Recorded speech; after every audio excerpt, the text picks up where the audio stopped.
What's up, guys? It's three-time NFL Pro Bowler, all-decade return specialist, Josh Cribbs.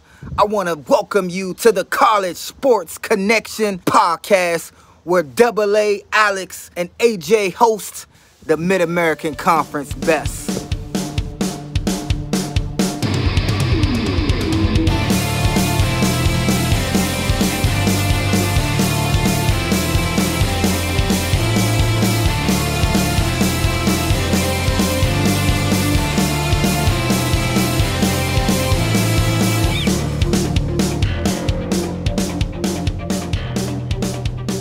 All right, everybody, welcome back to the College Sports Connection podcast. I'm your host, Alex the Captain. Joining me, as always, AJ the Guru.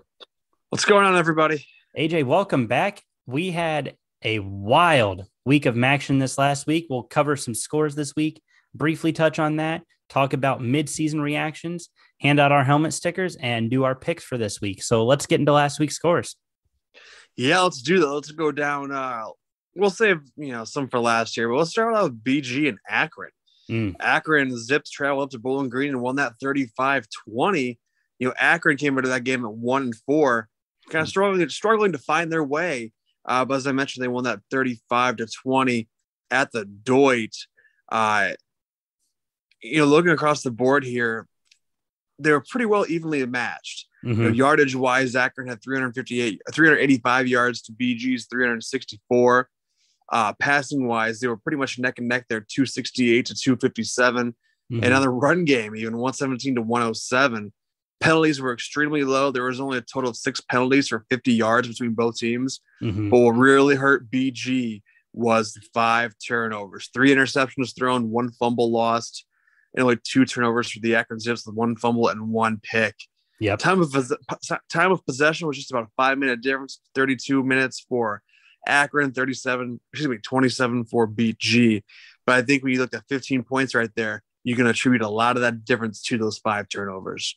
Absolutely. And I think you can attribute what Akron's defense did. I mean, Akron had a really, really tough non-conference schedule. And I almost don't wonder if they are so battle-tested from playing the likes of an Ohio State, of an Auburn, that they just kind of said, you know what? Let's go win the games we can win. Now they're 1-1 in the conference. And, if they hadn't dropped that game late against OU, they could easily be 2-0, sitting at a 3-3 record. Not a bad look for the Akron Zips, who in recent history have not been very good. So hats off to them. They really put BG in a bad way. I know that we had BG low on our power rankings earlier this year, and we got a lot of crap for that. Akron came in, looked really good, and put BG down, the same BG team who knocked off Minnesota just a couple weeks ago. Absolutely. You mentioned Akron's 1-1. 1-1 in the conference is not a bad place to be right now. No. Because you have Kent and Northern Illinois sitting there at 2-0. You have everybody else at 1-1 outside of BG and Buffalo. So 1-1 in the conference right now at this early stage is not a bad place to be as we get deeper into conference play. As we're here, almost halfway through the season? We are officially halfway through the season. We have 6 games left of the MAC slate. Yeah, without a doubt. That's going to be a fun. I think we talked to Coach Arth. He wants to win there so bad. I think he has a good team around him. And I think, this is a huge win for the Akron program. Like you said, they played the likes of Auburn. They've played the likes of Ohio State. They've seen some stuff. Now I think they are in a prime position sitting there at 1-1 of the conference to make a run here as the season goes on. Sure, absolutely. Moving on here to Eastern Michigan versus Miami, Ohio. This was an interesting game. Eastern Michigan ekes out the W at home, 13-12. And this was a fun game to kind of keep an eye on. You were talking about yardage and things like that in the Bowling Green Akron game. Miami, Ohio actually outgained Eastern by about 130 yards. Eastern Michigan dominated on time of possession, 34 minutes to 25 minutes, 26 minutes really. Turnovers weren't much of an issue, only 1 apiece. First down, Miami outgained Eastern Michigan 19-16. But towards the end of the game, Eastern Michigan had the deflected late pass to hold off Miami. There was a lot of field goal kicking in this game. One touchdown pass in this game, and that came in the second quarter for Eastern Michigan from Ben Bryant. There's a 16-yard pass to Bryson Cannon over the middle, the only touchdown in this game, and that proved to be the difference maker. Eastern Michigan winning 13-12. Absolutely. Looking here at kind of the passing numbers, Miami of Ohio threw for 259, Eastern 206, and Miami also rushed for 126 yards, and Eastern's only rushed for 51 yards. They ran the ball 33 times, averaging 1.3 yards per carry. That's one of those things that just is not going to get the job done. I guess the Miami of Ohio team that, their record is 2-4, but if you look at their schedule, it's been tough. You look at their players, they have some very good players. Even penalty wise, Miami of Ohio had 7 penalties for 61 yards to Eastern's 4 for 30. Each team had 1 turnover, but I think the huge difference was the deficit in the run game. As I mentioned, Miami with a buck 26 and Eastern only 51. But they both averaged 6.6 yards per catch. They both one threw 39 times, the other threw 31. So the game was definitely through the air. Mm-hmm. I think if Eastern could have established a run game early, they're sitting here at 4-2 now with the best conference with the best record in the conference. I think if they can establish a run game, they're going to be very deadly going towards the stretch, especially with Lombardi not Lombardi. Who's their quarterback? Why is it spacing me right now? Yeah, Sorensen and Gabbert. Gabbert, yep. Sorensen's the wide receiver. Brett Gabbert is the quarterback. That's right. So yeah, these two teams are, I think, they're both in a prime position to make a run and to make the next few games exciting. Gabbert didn't actually even play. Doesn't look like. AJ Mayer was the quarterback. He threw 16 of 39 for 259 this week. Okay. So that was an interesting game, though, because you kind of followed the trend of the NFL games this weekend when it came to field goal kicking. A lot of close games in that regard, and Miami of Ohio and Eastern were no different. Sure. Moving on to the next one here, which is kind of the surprise of the weekend, actually. Ball State. The Cardinals down in Muncie put on a beating on the Western Michigan Broncos, 45-20. This was one that was really kind of a surprise to me with the way Ball State had been playing here as of late. Getting a big win against an undefeated Army team, but struggling the week before against Toledo. Mm-hmm. Western came into that game 3-1. Ball State was only 2-3 at the time. Mm-hmm. But Drew Plitt put on a show. He 310 yards passing. It was 15 of 26, averaging 11.9 yards per play or per pass. But again, this is kind of those lopsided stats where the Cardinals only had 65 yards rushing compared to Western's 119. But we talked about turnovers a little bit ago. Western had 4 turnovers, 2 picks, 2 fumbles. Ball State was -4 there in the turnover category with not turning the ball over once. Mm-hmm. And Western had the ball 13 minutes longer too. Western had the ball 13 minutes longer, and I think that was the issue is Ball State came out absolutely air raid. I mean, you talked about Drew Plitt completing 15 passes. 4 of them were touchdowns. So really he had 11 extra completions on 21 extra attempts. Like this was very much a game that Ball State was battling throughout the entire game. I mean, they're just trading scores back and forth up through the start of the fourth quarter. Ball State had a 4-point lead, 24-20, and then 21 unanswered points for the Cardinals. Just absolutely blew the doors off of this game. Now tied for second in the West Division with Western Michigan. Ball State has really turned it around and looking pretty good, especially after that mess that they put up against Toledo a couple weeks ago. Drew Plitt, like you said, just absolutely dominant. Looked like the Drew Plitt we got to see last year at the MAC championship game. Ball State, this was one of my favorite stats. Same amount of yards, 375 to 376 for both teams in this game. The turnovers proved to be the difference maker, especially the late turnovers in the fourth quarter. Ball State pulls away from this one 45-20. Great win for Ball State. Huge momentum swing for them to get their MAC season and MAC campaign underway. 6 games left. Plenty of time for them to right the ship and get back to Detroit. Really excited to see what happens down the road. Yeah, absolutely. Ball State travels to Eastern this weekend, and Ball State's favored by 1.5 on the road. And I think that's a testament to how they've played here as of late. That'll be a fun game to get into. Absolutely. We move on here, and we'll get into those games here later on when we take our picks. But, we mentioned the MAC was not shy of entertaining this weekend. Another entertaining game, Central at Ohio. Central coming out on top 30-27.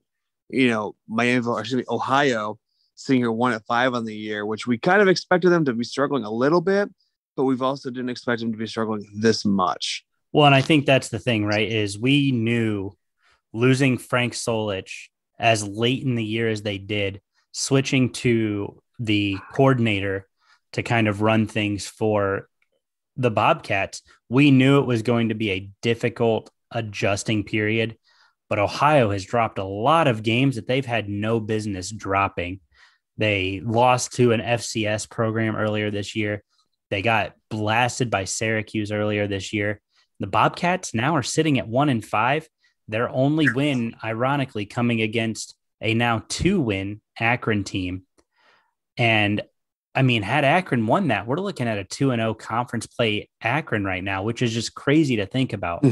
But looking at everything from the day, it was CMU's day in every category except for time of possession. Ohio had the ball 33.5 minutes. Central Michigan had it 26.5 minutes, but Central Michigan outgained Ohio 461 to 369 yards. Central Michigan did have one more turnover, but clearly didn't matter that much. Central Michigan outgained them on the first downs. And this one came down to an interesting fourth quarter where OU actually scored a touchdown and got the 2-point conversion, just could not complete the comeback, could not complete the turnaround. Central Michigan kicks the field goal to take the lead and keep the lead, wins this one 30-27. Daniel Richardson looked okay in this one, 16 of 30, 257 passing yards, 1 touchdown. But the story of the game, Lou Nichols, the third, 30 carries, 186 yards, 1 touchdown for the Chippewas. And that proved to be the difference in this game.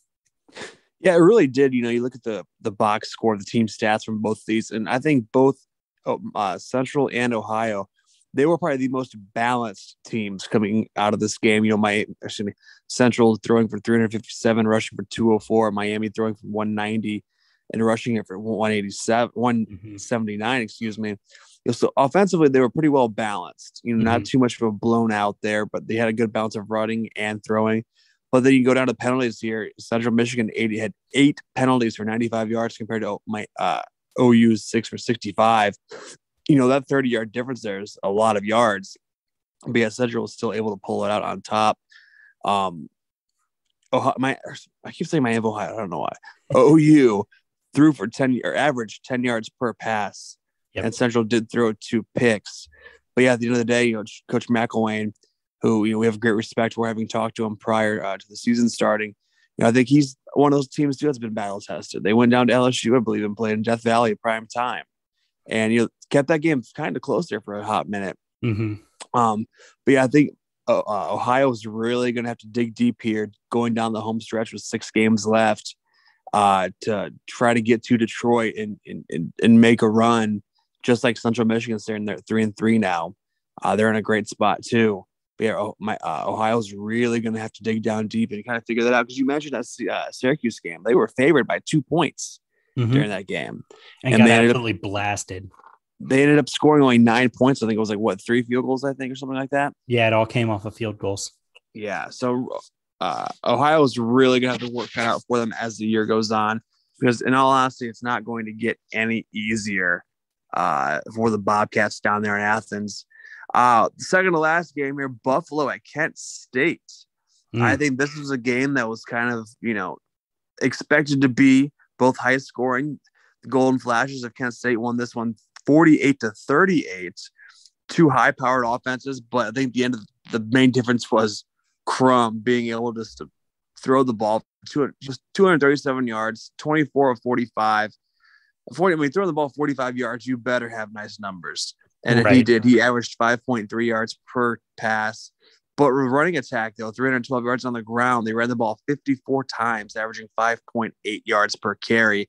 Well, and you look at Kent here, they had 10 penalties for 105 yards. But you go to the offensive stats, too. 633 total yards of offense, 407 through the air. Crum had himself a night. Crum looked really good in this game. And I think, you think back to the game where Buffalo and Kent State played last year. Both were undefeated going into that game. Buffalo ended up winning that and just absolutely dominating on the ground behind Jarrett Patterson, 70-41.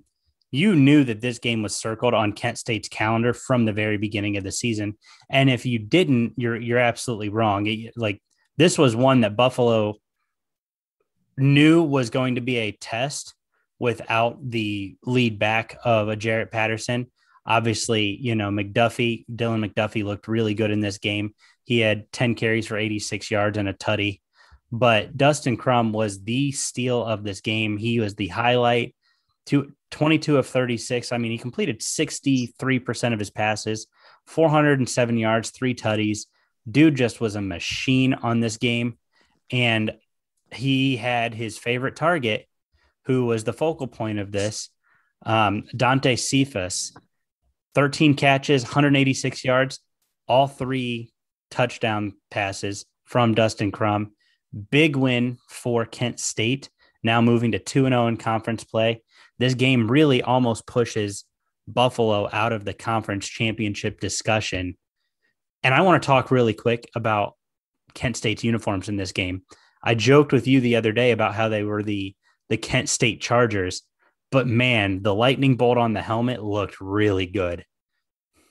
Yeah, you're right. It did. You said that. I didn't know what you meant at first, but then I listened, or I saw it, and yeah, they looked great. They have one of those really flashy uniforms, kind of like the Oregon of the MAC. They had those really flashy uniforms, obviously golden flashes. Mm-hmm. Yeah, they looked really good. It'll be fun to watch those at primetime Wednesday nights here in a month. Sure. Last game of the night, and this one broke my heart. Northern Illinois comes into Toledo, spoils Toledo's homecoming, winning off of 5 field goals and a touchdown, 22-20. Absolutely takes it away from Toledo. It was John Richardson kicking the 5 field goals. The last one, a 29-yarder with 26 seconds left in the game to give Northern Illinois the win and a 2-0 record in conference play, moving them to 4-2 in the regular season. Toledo falling to 3-3, 1-1 in conference play.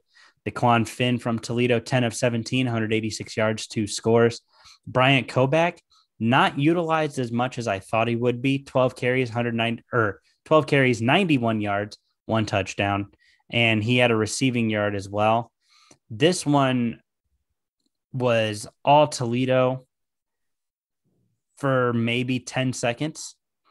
Northern Illinois starts the game off, gets a field goal, gets another field goal, gets another field goal. Toledo scores. Northern Illinois gets their touchdown.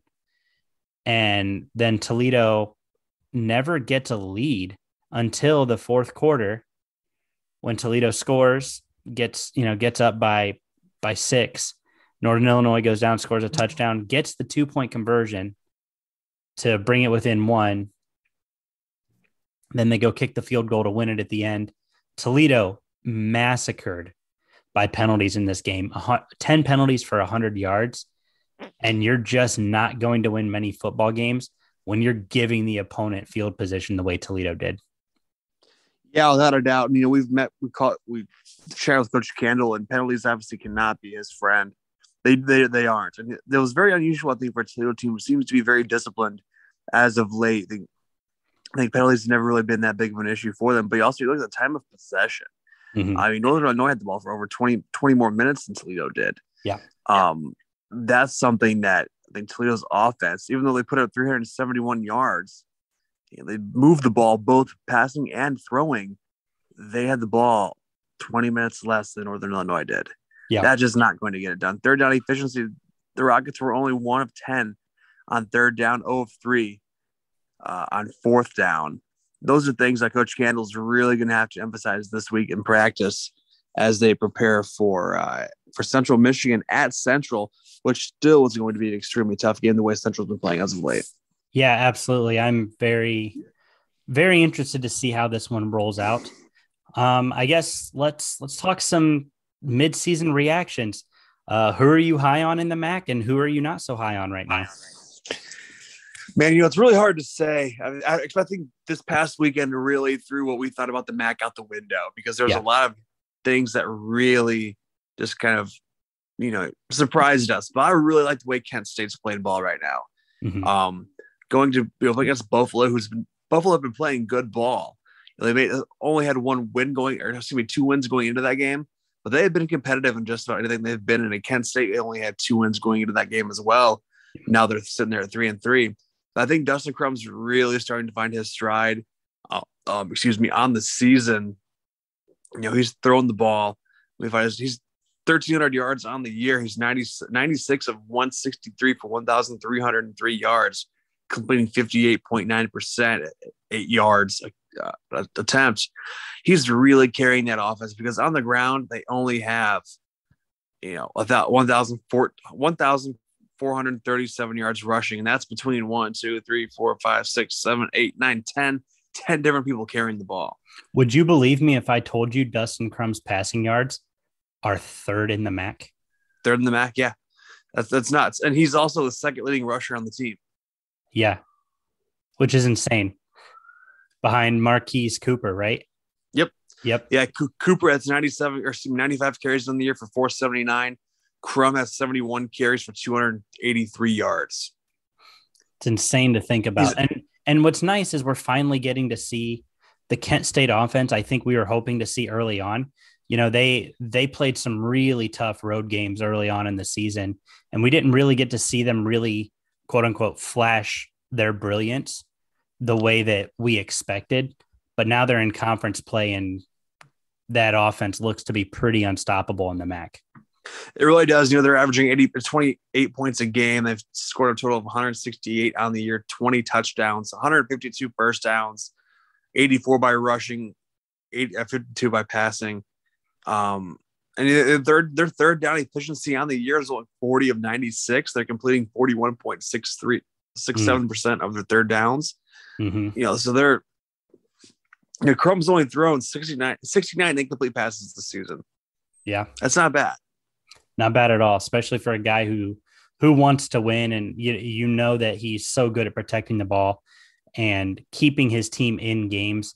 Obviously, the game against Texas A&M, they were in that for a while. The untimely pick six was where the wheels kind of fell off. But to keep up with a team like a Texas A&M who just upset number 1 Alabama, it's nothing to sneeze at. So I'm very impressed with what Kent State's doing. I'm not impressed with, and I knew I wouldn't be, I'm not impressed with Bowling Green. I was thinking that they would be a little bit better. They looked great in that win over Minnesota, forcing those turnovers, forcing Minnesota into a lot of trouble.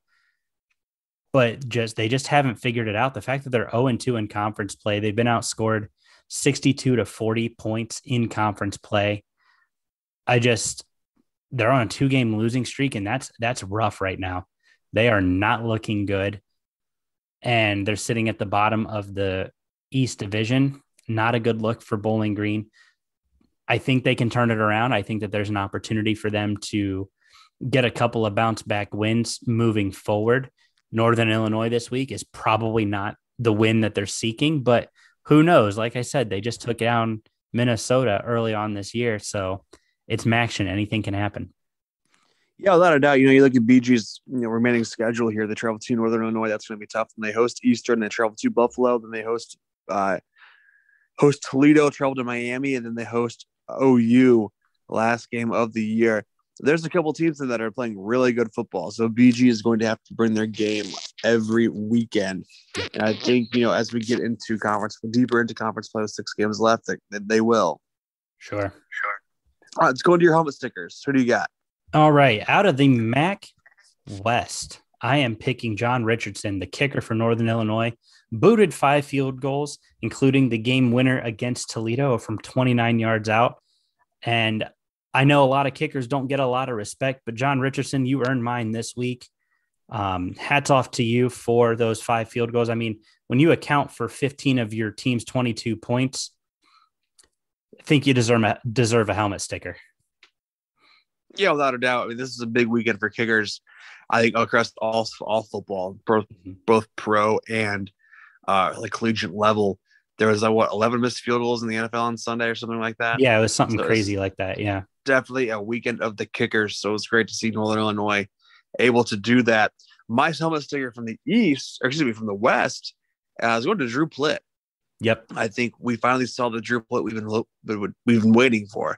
Yep. He came into the season as one of the top ranked quarterbacks in the conference. He finally had himself a game this weekend. He put up some big numbers.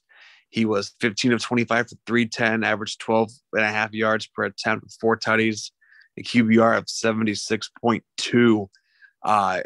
He also had 4 yards rushing. That's not to brag, but I think Drew Plitt really, that Army win was huge, I believe, because Army did come into that game 4-0. He looked really good. They kind of handled Army more than I thought they would. Now, granted, they had a lot of help from Justin Hall running the opening kickoff back and whatnot, but when he was given the opportunity to take the ball, move down the field, he was. He only had 10 incompletions this game, and 15 passes. 4 of those were touchdowns, with only 1 rushing touchdown. So yeah, I think Drew Plitt, he gets my my helmet sticker of the week for the MAC West. All right, so I guess moving over back to the MAC East, this one was not really tough for me. I went with Dustin Crum. I mean, that kid just absolutely lit up the Buffalo defense. A Buffalo defense who, for all intents and purposes, kept top 15 Coastal Carolina in check, only losing by 3, 28-25 earlier this season. And Dustin Crum orchestrated an offense that almost dropped a 50 burger on him. So I got to go Dustin Crum. Kid looked absolutely lights out this weekend. Just absolutely manhandled Buffalo. He gets my MAC East helmet sticker this week. Okay. Yeah, my East sticker is going to Zach Gibson, the quarterback from Akron. Freshman going on the road and winning a game. It doesn't matter who you're playing against. Going on the road to win is still very, very hard. He was 14 of 15 with 1 incomplete pass for 177 yards, averaged almost 12 yards per catch with 3 tutties. To me, he's what Akron needs, I think, in order to make a run here. I love that Irons kid. I think he's a great quarterback. He has a lot of momentum. He can move the ball by his legs. But I think Zach Gibson here has the arm, as we see here, 14 of 15 with a 99.3 QBR coming out of this game. I think that's huge for Akron. I think this is for Coach Art, a great opportunity to kind of find a freshman quarterback who he can kind of mold, work with, and get him some great game experience here, because he's going to be here for a couple of years. So get him started off young, get him started off fresh. And like I said, the most impressive stat to me was he only threw it 15 times, but he completed 14 of them, and that's all that matters. They came out with the win. Well, and that's the stat that matters more than anything, is getting that W on a hostile environment. If you're Akron, a team who was not expected to win any conference games, you now go in and you get a big win over Buffalo or Bowling Green, who was supposed to beat you. So yeah, good helmet sticker pick. Let's move on to this week's games. I'll start here at the top. We've got a game at 12 o'clock, a 2 o'clock game, a 2:30 game, and then 3 straight 3:30 games. Starting at 12 o'clock, we got Ohio at Buffalo. Who you got? Ooh, talk about a close one. I don't think this is that close, though. I'll be honest with you. Well, we've said that about games here all week, though. We have. You're talking about Miami. You're talking about Buffalo and Ohio, correct? Yeah, Buffalo and Ohio. Yeah, first game. Buffalo's only favored. Buffalo's only favored by 9 points, and Buffalo hasn't looked the greatest, especially coming off this past week against Kent State. Now, granted, Van Treese has thrown for almost double the yards as O'Rourke has, but I think this is going to be at some point. You're sitting there 1-5, 2-4, record maybe a little worse than what indicates for Buffalo. But I think OU still has something there. I think if they're gonna figure it out, it's going to be this week, because their schedule does not get any easier. I'm still gonna take Buffalo, but I think it's going to be closer than what people think. I'm taking Buffalo, but I think Buffalo blows this one wide open. I mean, they still scored 38 points on Kent State last week. They still scored 25 points on Coastal Carolina earlier this year. Ohio has dropped a game to an FCS opponent that they had no business losing. They got blasted by Syracuse, who they should have won. I think this is another tough matchup for OU. I think Buffalo wins this one in a pretty hefty fashion. It's a 2-score game. It's only time will tell, right? That's only time will tell. One. Yep.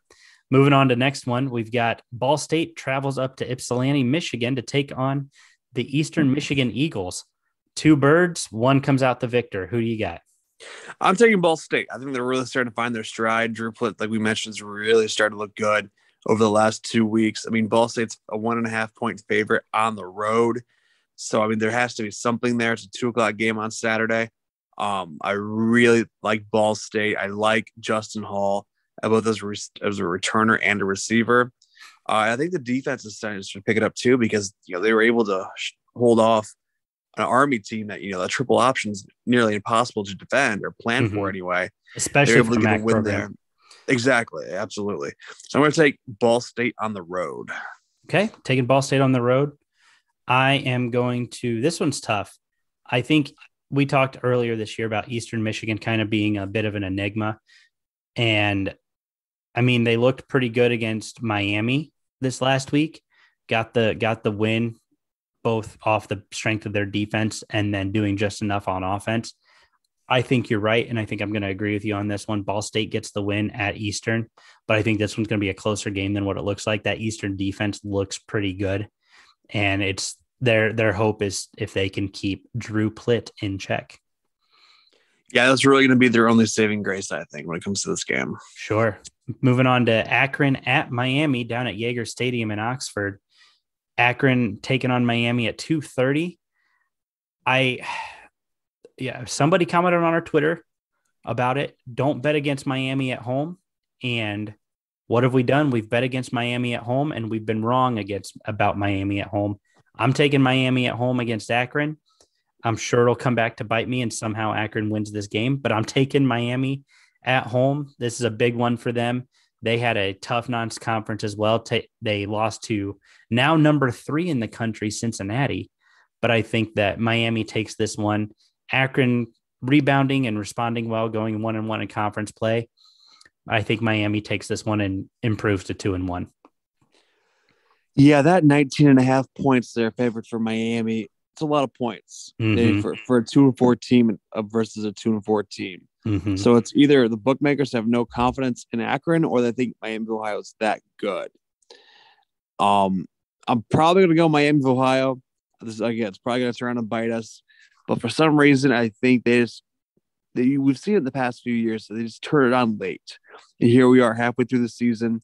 2-4 record is really a small sample. I guess it was only 6 games. It's really a small, minute thing when it comes to how good they actually are. They've dealt with injuries. Right. But Sorensen has 452 yards on the year with only 4 touchdowns. I look for Miami of Ohio to work to him, to get the ball to him more. And I think he does become more of a problem for Akron than what we think. But yeah, I like those points, and I'll take Miami of Ohio. Yeah, I think you're absolutely spot on with that one. Moving on to our first of the 3:30 games. We got Toledo at Central Michigan going up to Kelly Short Stadium. People have been giving me crap about picking Toledo every single week, and I've been right on half of them, almost right on 5 of them. So I think I'm going to take the Fighting Jim McElwains up at Central Michigan this week. I think Toledo has a lot of discipline issues this season. They are the most penalized team in the NCAA.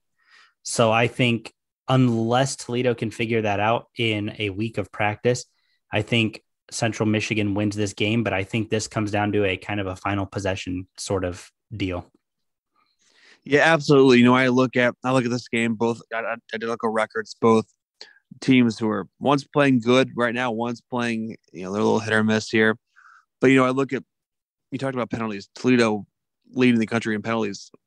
Central only has 34 for 324 yards on the year. That's fairly low if you had to really think about it. But I do like Central in this one. They're sitting there 1-1 in the conference, 3-3 overall. I think, but if this game was at Toledo, it might skew me a little bit to pick the Rockets. But being on the road at Central, I like the Chippewas. All right, moving on to the penultimate game of the day. Bowling Green travels to Husky Stadium over in DeKalb, Illinois, taking on the Northern Illinois Huskies. Another one that I think Northern Illinois has just rebounded. And, I saw something earlier where they dominated the 2010s in the MAC. And last year they were kind of, the whipping child. That time is done. They're 4-2 and they're cruising in MAC play right now. Everybody was concerned about their big test with Toledo this last week. They passed that. I think it's hard to bet against Northern Illinois at home right now.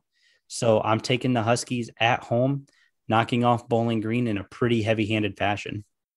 Yeah, I'm going to go Northern on that one too. But I mean, North favored by 9 points. Yeah. To me, that seems really low.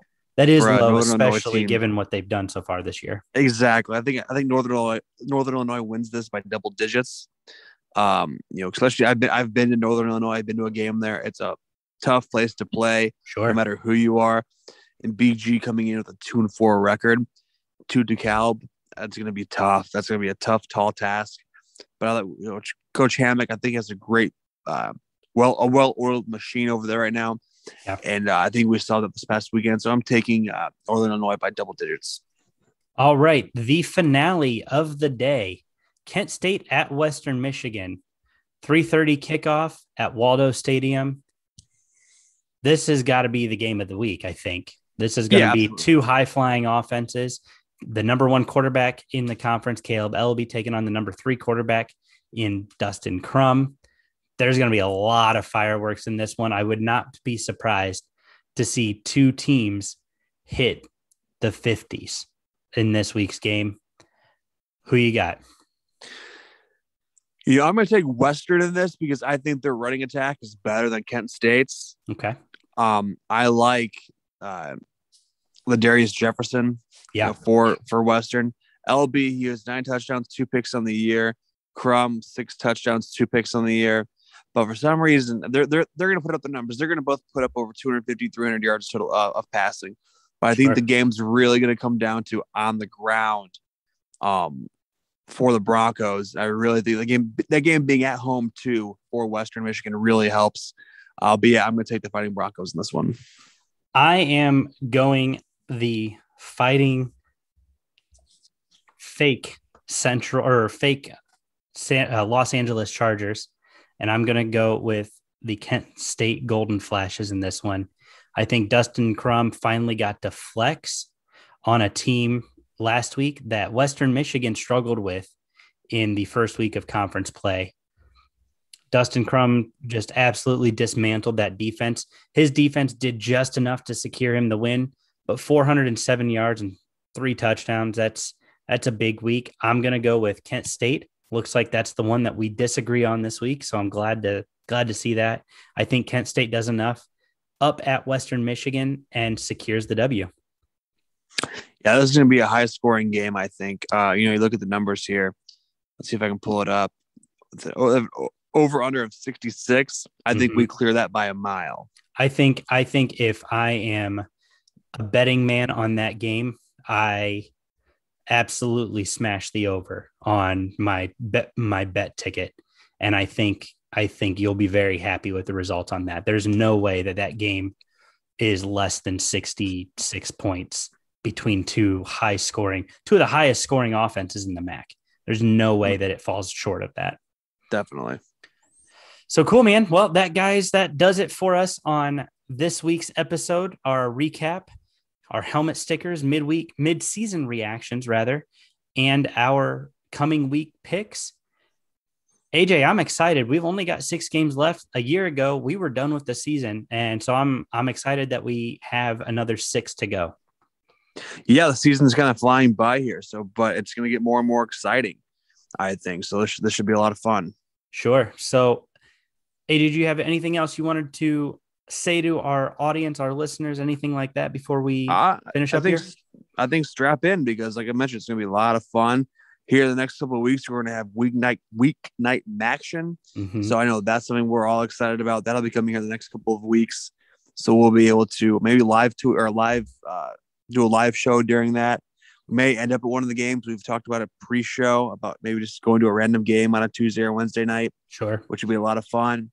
And so hang in there with us. It's going to be a lot of fun. The ride's going to be a good one. We'll put it that way. Yeah, ride's going to be a great one. And we are really looking forward to wrapping up this MAC season and getting back to Detroit in some capacity. Looking forward to working with the conference as we move forward and continue to grow that relationship. But thank you guys so much for tuning in. We really appreciate it. Please continue to follow us on all of our social media accounts. We've got our Twitter handle at College Sport Pod. We are close to inching to 900 followers. Please help us get there. We definitely appreciate the love and support. Check us out on Instagram. I'm posting our graphics of different show things every week as we move forward, our picks every week as we move forward. And so you can check us out at the CSC podcast on our Instagram. And guys, please keep tuning in, checking us out. Share. Help us continue to grow. We really love it, and we really appreciate the support. And AJ, is that it for you then? That is it. Cool. Well, thank you guys so much for tuning in, and we will see you next week.